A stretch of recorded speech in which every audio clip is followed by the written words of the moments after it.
और कुछ tips and tricks देखेंगे कि किस तरीके से वीज़ा जल्दी आता है। पीटी में मेरे 69 नंबर आ गए, जो कि बहुत होते हैं ऑस्ट्रेलिया के। स्टडीज़ में गैप नहीं होने चाहिए ज़्यादा, मतलब 1 डेढ़ साल तो वो चलता है।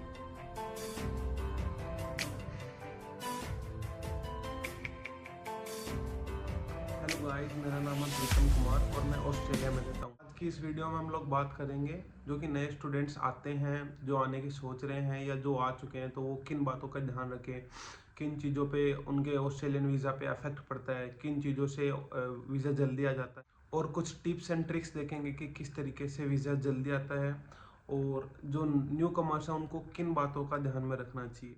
सबसे पहले मैं आपको बता देता हूँ मेरा वीज़ा कैसा है। मैं आपको जल्दी से मेरी समरी बता देता हूँ। जैसे पहले मैंने आइल्स की थी एसआर कोचिंग से, तो उसमें मेरे 6 बैंड आए थे, लेकिन उसमें मेरा ऑस्ट्रेलिया का नहीं हो रहा था काम, तो यूके का और कनाडा का हो रहा था, तो मेरे को उधर जाना नहीं था। Then I took the exam of PT और पीटी में मेरे 69 नंबर आ गए, जो कि बहुत होते हैं ऑस्ट्रेलिया के। मिनिमम रिक्वायरमेंट बैचलर्स के लिए 54 होती है और मास्टर्स के लिए 58 नंबर होते हैं पीटी में। तो मेरे 69 आ गए कि बहुत अच्छे नंबर आ गए। फिर मैंने पीटी करके ऑफ़र लेटर मंगवाए, तो सिटी एरिया से मेरे को ऑफ़र लेटर आए नहीं, मतलब 2-4 आए, जो कि मेरे को यूनिवर्सिटी में जिनमें नहीं जाना था उनसे आए और जिनमें मेरे को जाना था उनसे नहीं आए। फिर मेरे को आए यूडब्ल्यूए का ऑफ़र लेटर, तो मैंने उस पर काम किया, सारी चीज़ें दिखाई और मतलब मेरा आपको बता देता हूँ कि मैंने कितने फंड्स वगैरह दिखाए। मैंने मम्मी पापा की आईटीआर दिखाई अराउंड 14 लैक्स की, ऑलमोस्ट 14 लैक्स की हो गई थी। मम्मी की आईटीआर दिखाई 0.92 लैक्स और पापा की आईटीआर दिखाई 6.99 लैक्स। और इसमें मेरा गैप कुछ नहीं था, मतलब स्टडी में गैप बिल्कुल नहीं था। जैसे मैंने 23 में 12th पास की थी, तो फिर 1 साल हो गया जिसमें मैंने आइल्स और पीटी की प्रिपरेशन की। देन फिर मेरे को मेरा वीज़ा आ गया और वीज़ा अप्लाई करने के बाद मेरा वीज़ा आया था लगभग इन 40 डेज़, 40-45 डेज़, थोड़ा लंबा टाइम पीरियड चल गया था। और उसमें मैंने मेरा फ़ंड दिखाया अराउंड 48 लैक्स रुपीज़, जो कि अभी अभी तो ऐसा चल रहा है कि 35 से 40 लाख रुपए के बीच में आपको अपना फंड्स दिखाना होता है, और वो यूनिवर्सिटी और फीस पे भी डिपेंड करता है। लेकिन हमने सारों का मिला के दिखा दिया 48 लैक्स रुपीज़, जिसमें मेरे पेरेंट्स थे, मेरे ग्रैंडफादर थे और मेरे अंकल। और मैंने पीटी की प्रिपरेशन भी ज़्यादा दिन तक नहीं की थी, मतलब ऑलमोस्ट 15-18 दिन के अंदर मैंने जल्दी से ये प्रैक्टिस करके और फिर जल्दी से पेपर दे दिया था, ताकि मेरे को जल्दी रिजल्ट मिल सके। और फिर this is how I got my visa.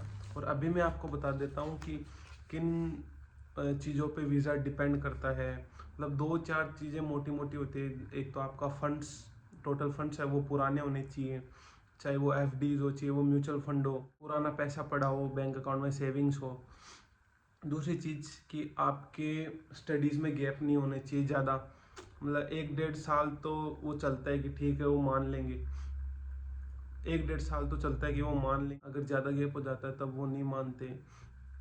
तीसरी चीज़ आपकी आईटीआर, मम्मी पापा की आईटीआर ऑलमोस्ट अभी 12 लाख के आसपास होनी चाहिए। अभी जैसे नई गाइडलाइंस के अनुसार अभी ना, पहले तो ये होता था कि पेरेंट्स की या फिर चाचा की, मामा की, दादा की, इन सब की आके आप इन सब की इनकम मिला के आप दिखा दो आपका टोटल फंड। लेकिन एज पर न्यू गाइडलाइंस ऐसा हुआ कि पेरेंट्स टोटल अमाउंट है जो पेरेंट्स का दिखाना है 50-60%। फिर जैसे 10 से 15% ग्रांड पेरेंट्स का, और फिर 10 से 15% अंकल का या फिर मामा जी का। और अगर आप भी आने की सोच रहे हो ऑस्ट्रेलिया, या फिर आप आ चुके हो, आने की सोच रहे हो, अप्लाई कर दिया आपने, वीज़ा का वेट कर रहे हो, और आपके मन में कोई भी डाउट है, कोई भी क्वेश्चन है, तो आप कमेंट ज़रूर कर देना, मैं आप हर कमेंट का आंसर कर दूँ। और भाई जैसे जो लोग मास्टर्स में आते हैं वो अपनी बैचलर्स की फेक डिग्री बना लेते हैं, तो ऑस्ट्रेलिया में एकदम वो बहुत कटिंग हो गई वीज़ाज़ की, मतलब बहुत कम लोगों को वीज़ा मिल रहा है, क्योंकि 4-5 चीज़ों के कारण बैचलर्स की जो डिग्री होती है वो फेक बना के आ जाते हैं, और यहाँ आसानी से पता लग जाता है कि ये fake degree. Thank you for watching guys, और ऑस्ट्रेलिया के बारे में सब कुछ जानने के लिए मेरे को सब्सक्राइब कीजिए, प्लीज़ सब्सक्राइब।